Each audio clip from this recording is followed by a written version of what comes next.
ये शब्द किसी और के नहीं बल्कि सर आइजैक न्यूटन के हैं। जी हाँ, वही जीनियस जिन्होंने ग्रेविटी की खोज की, फिजिक्स के नियम बदल दिए। लेकिन एक हैरान करने वाली बात यह है कि न्यूटन ने भी साउथ सी बबल स्टॉक मार्केट क्रैश में अपनी सारी जमा पूंजी खो दी थी। उनकी ये कहानी हमें एक बहुत बड़ा सबक सिखाती है। तो सवाल ये उठता है कि अगर न्यूटन जैसा जीनियस बाजार में फेल हो सकता है तो इसका मतलब साफ है, मार्केट में जीतने के लिए सिर्फ आईक्यू या दिमागी तेजी काफी नहीं है। जो चीज असल में मायने रखती है वो है इमोशनल इंटेलिजेंस, यानी कि अनुशासन, जिसे हम ईक्यू कहते हैं। तो चलिए उन 5 मनोवैज्ञानिक जालों को समझते हैं जो स्मार्ट से स्मार्ट निवेशक को भी फंसा लेते हैं। तो न्यूटन की कहानी को याद रखते हुए आइए अपने पहले और शायद सबसे आम साइकोलॉजिकल ट्रैप की तरफ बढ़ते हैं। पहला जाल वो है जिसे हम और आप अपनी भाषा में भेड़ चाल कहते हैं और दुनिया भर में इसे हर्ड मेंटालिटी के नाम से जाना जाता है। इसके पीछे एक बहुत ताकतवर एहसास काम करता है, फोमो, यानी फियर ऑफ मिसिंग आउट, कहीं मौका हाथ से छूट ना जाए। देखिए, हम सब सामाजिक प्राणी हैं, है ना? हमें लगता है कि अगर हर कोई किसी खास टेक या इंफ्रा स्टॉक को खरीद रहा है तो वो सही ही होंगे। जब कोई स्टॉक सिर्फ इसलिए खरीदा जाता है क्योंकि वो बिजनेस चैनल्स पर छाया हुआ है या व्हाट्सएप ग्रुप में हर कोई उसी की बात कर रहा है, तो समझ लीजिए ये निवेश नहीं है। इसे कहते हैं मोमेंटम चेजिंग, मतलब बिना किसी रणनीति के बाजार की लहर के पीछे भागना। और ये एक बहुत खतरनाक खेल है जहां अक्सर फायदा कम और नुकसान ज्यादा होता है। तो इससे बचें कैसे? बाजार में एक बहुत पुरानी और मजेदार कहावत है, जब हर कोई एक ही दिशा में भाग रहा हो तो यही समय है रुक कर सोचने का। भीड़ से अलग सोचने की हिम्मत रखना ही एक कामयाब निवेशक की असली पहचान है।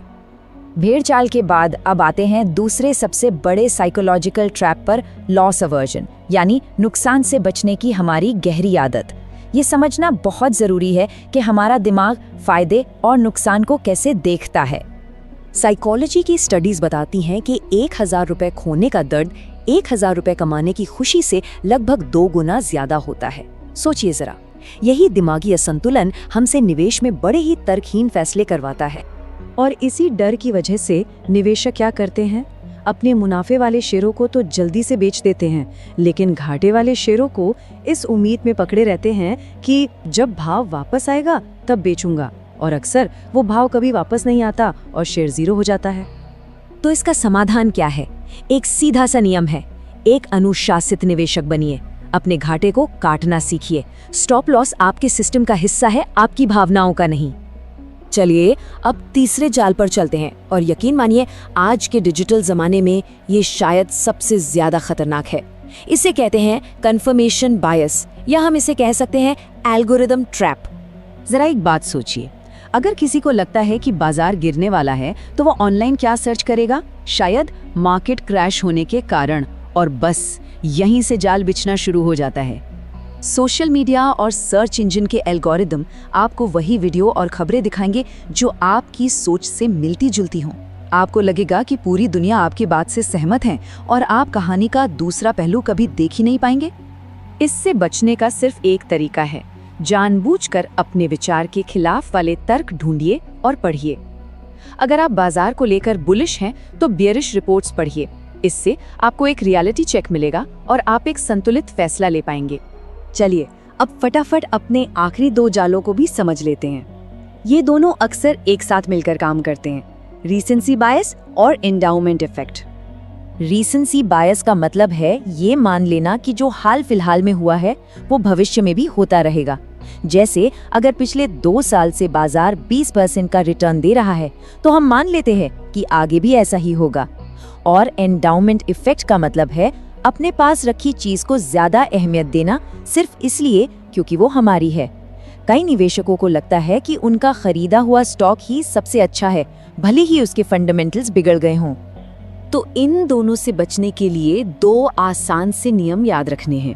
पहला, हमेशा याद रखें कि पिछला प्रदर्शन भविष्य के रिटर्न की गारंटी नहीं होता। और दूसरा, अपने स्टॉक से प्यार मत कीजिए। मार्केट में शादी नहीं, डेटिंग चलती है। जब फंडामेंटल्स बदलें तो स्टॉक से रिश्ता तोड़ने में देर मत कीजिए। तो इन सभी 5 मनोवैज्ञानिक जालों से गुजरने के बाद हम आखिर किस नतीजे पर पहुंचते हैं? सबसे जरूरी सबक क्या है? बस यही कि निवेश सिर्फ नंबरों का खेल नहीं है, ये असल में दिमाग का खेल है। ये 10% गणित है और 90% मनोविज्ञान। और इसलिए अंत में बस एक बात याद रखिए, बाजार में आपकी बुद्धिमत्ता से कहीं ज्यादा आपका अनुशासन काम आता है। जो निवेशक अपनी भावनाओं पर काबू रख सकता है, वही लंबी रेस का घोड़ा साबित होता है। निवेशक मनोविज्ञान पर यह खास पेशकश आपके लिए GEPL कैपिटल की तरफ से थी। और अब जाते जाते एक सवाल आपके लिए, इनमें से वो कौन सा मनोवैज्ञानिक जाल है जो आपको सबसे ज्यादा नुकसान पहुंचा रहा है? इस पर सोचिएगा जरूर।